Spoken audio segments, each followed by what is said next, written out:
Welcome back to MCQtestPrep. If you're preparing for the 2026 Patient Care Technician exam, you're in the right place. In this video, you'll answer 25 challenging practice questions designed to help you review important patient care concepts and identify the areas that need a little more attention. Take your time, think through each question before checking the answer, and use the explanations to strengthen your understanding.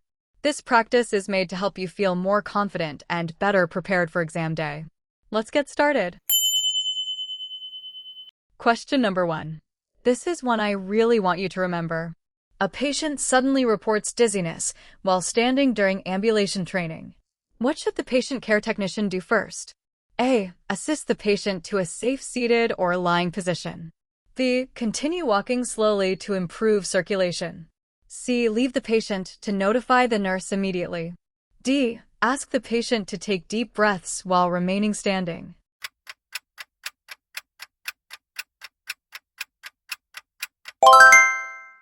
Answer A. Patient safety comes first. Helping the patient sit or lie down reduces the risk of a fall before notifying the nurse. Question number 2. Patient safety starts with questions like this. When collecting a routine urine specimen, what is the most important first step? A. Label the container after sending it to the laboratory. B. Verify the patient's identity before specimen collection. C. Refrigerate the container before use. D. Wear sterile gloves only.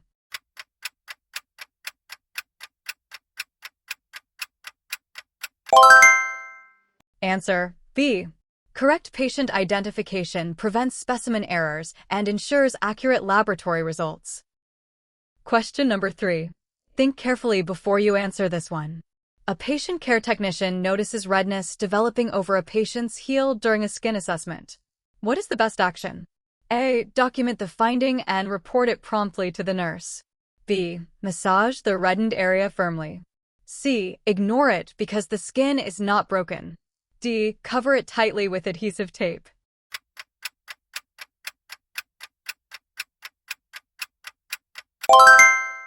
Answer A. Persistent redness may indicate early pressure injury and should be reported immediately. Question number 4. This is a situation you'll see in real practice. Which action best helps reduce the spread of healthcare-associated infections?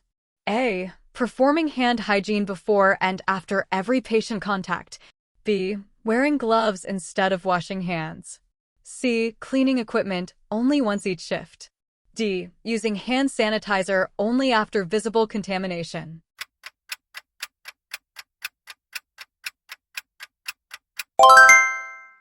Answer A.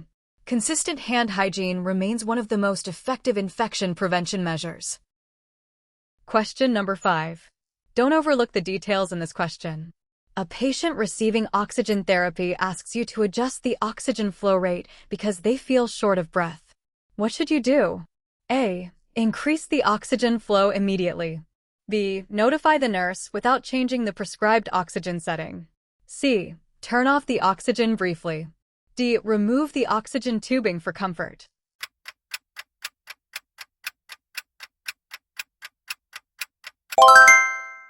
Answer B.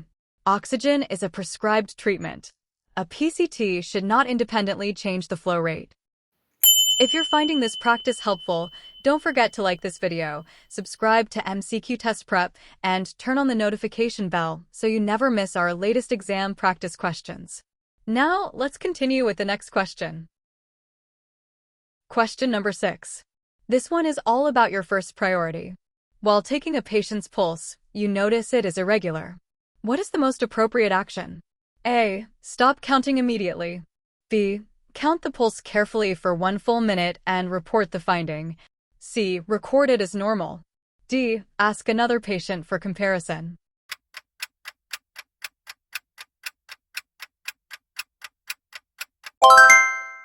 Answer B. An irregular pulse requires an accurate 1-minute count and prompt reporting. Question number 7. Take a moment and think it through. Which patient requires the highest priority observation during transfer? A. A patient who recently received pain medication and appears drowsy. B. A patient reading a magazine in bed. C. A patient waiting for lunch. D. A patient watching television comfortably.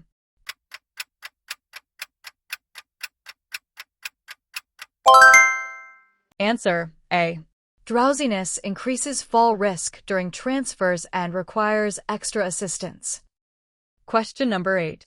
This question can catch you off guard. A patient becomes angry and begins shouting. What is the most therapeutic response by the PCT? A. Argue until the patient calms down. B. Raise your voice to gain control. C. Walk away without saying anything. D. Speak calmly, maintain professionalism, and attempt to understand the concern. Answer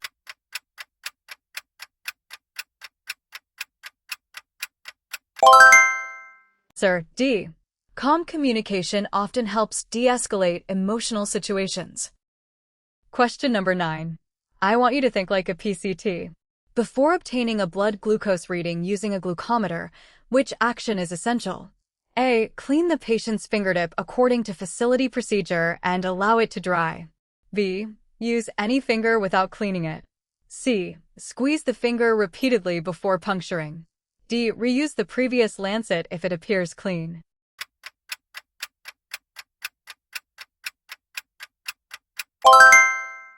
Answer A. Proper site preparation improves accuracy and reduces infection risk. Question number 10. This is where good judgment really matters. When making an occupied bed, what is the primary goal? A. Complete the task as quickly as possible. B. Ensure patient safety, comfort, and proper body alignment throughout the procedure. C. Change only the top sheet.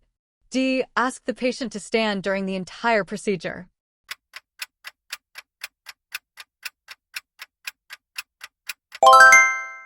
Answer B. An occupied bed should always be changed while maintaining patient comfort, dignity, and safety. Question number 11. Many students miss this point. A patient suddenly becomes pale and says they feel like they might faint while sitting in a chair. What should the PCT do first?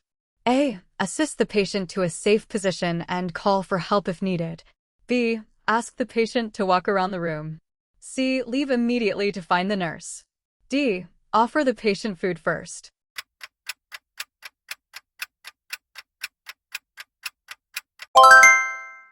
Answer A. Protecting the patient from falling is the first priority. Once the patient is safe, notify the nurse promptly.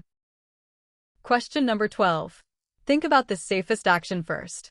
Before transferring a patient from the bed to a wheelchair, what should the PCT verify? A. The television is turned off. B. The patient's meal tray has been removed.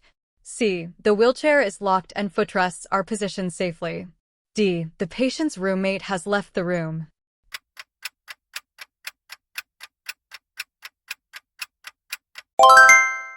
Answer C. Locking the wheelchair prevents movement during the transfer and reduces the risk of falls. Question number 13. This is a question worth remembering. A patient is on contact precautions. Which action is appropriate before entering the room? A. Put on the required personal protective equipment, PPE. B. Enter first, then put on gloves if needed. C. Wear only a surgical mask. D. Leave the door open during care.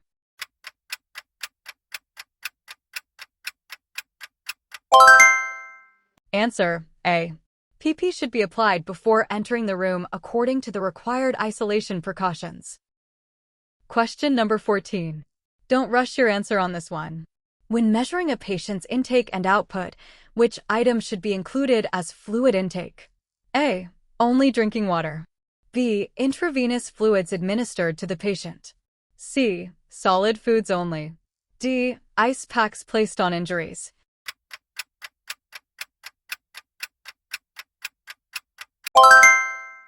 Answer B. Intake includes oral fluids, fluids, tube feedings, and other prescribed liquid intake. Question number 15.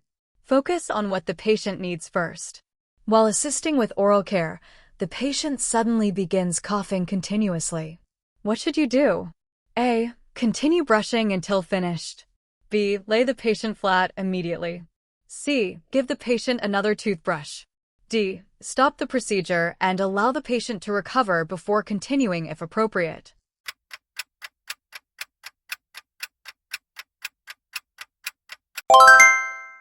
Answer D.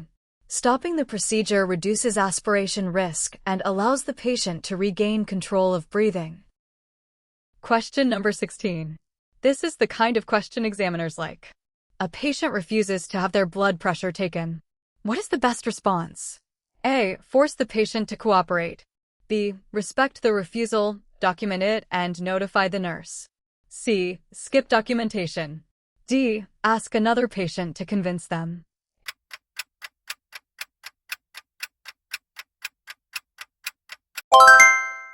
Answer B. Competent patients have the right to refuse care. The refusal should be documented and reported. Question number 17. Keep patient safety in your mind. Which observation should be reported to the nurse immediately? A. A patient sleeping quietly. B. A patient's temperature that is slightly lower than earlier. C. Sudden difficulty breathing and bluish lips. D. A patient requesting an extra blanket.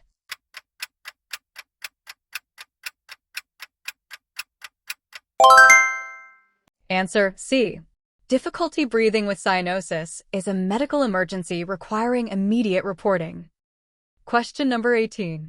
This one is more important than it looks. When helping a patient use a gait belt during ambulation, where should the PCT generally stand? A. Slightly behind and to the patient's weaker side if one exists. B. Directly in front of the patient. C. Several feet ahead of the patient. D. On the opposite side of the hallway.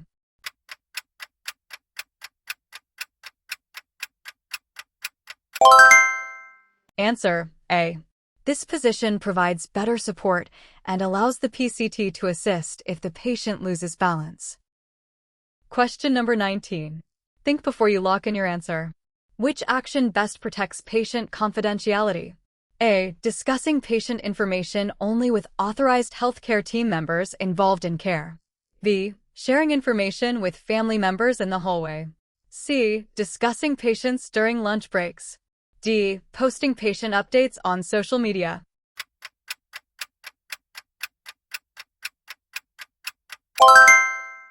Answer A. Confidential patient information should only be shared with authorized individuals directly involved in care. Question number 20. Don't let this question fool you. A patient complains that the bed sheets feel damp. What should the PCT do? A. Wait until the next scheduled linen change. B. Replace the damp linens promptly to promote comfort and skin integrity. C. Place another blanket over the sheets. D. Tell the patient it is not important.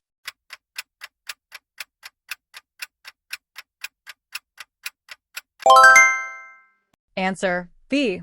Damp linens increase the risk of skin breakdown and should be changed promptly. Question number 21. This is a great test of your clinical thinking. When collecting vital signs, which measurement should generally be repeated if it appears significantly different from previous readings? A. Any abnormal or unexpected reading before reporting if appropriate. B. Only body temperature. C. Only pulse rate. D. None of the vital signs.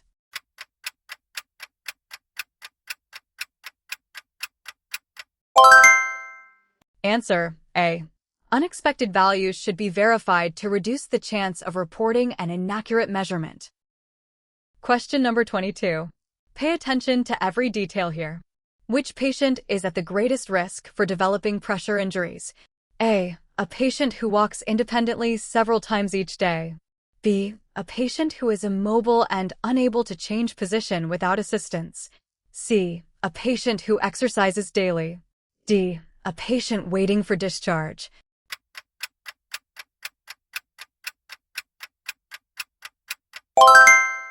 Answer B. Immobility greatly increases pressure injury risk because prolonged pressure reduces blood flow. Question number 23. This is one you'll be glad you remembered. A confused patient repeatedly attempts to get out of bed without assistance. What is the safest intervention? A. Lower the bed, ensure safety measures are in place, and notify the nurse. B. Ignore the behavior. C. Raise all side rails without notifying anyone. D. Leave the room to avoid upsetting the patient.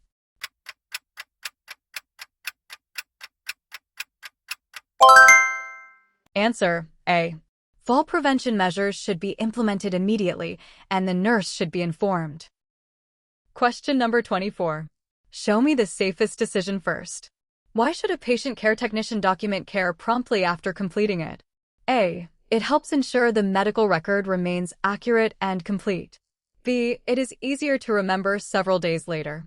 C. Documentation is optional. D. It reduces the patient's need for treatment.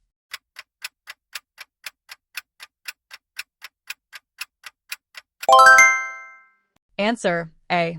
Timely documentation supports continuity of care and reduces documentation errors. Question number 25. Let's see how you'd handle this patient. A patient says, "I'm afraid about tomorrow's procedure."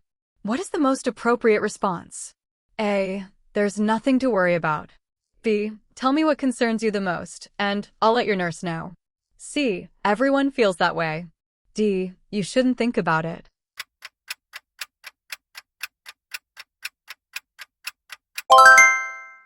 Answer B. Therapeutic communication encourages the patient to express concerns while ensuring the healthcare team is informed.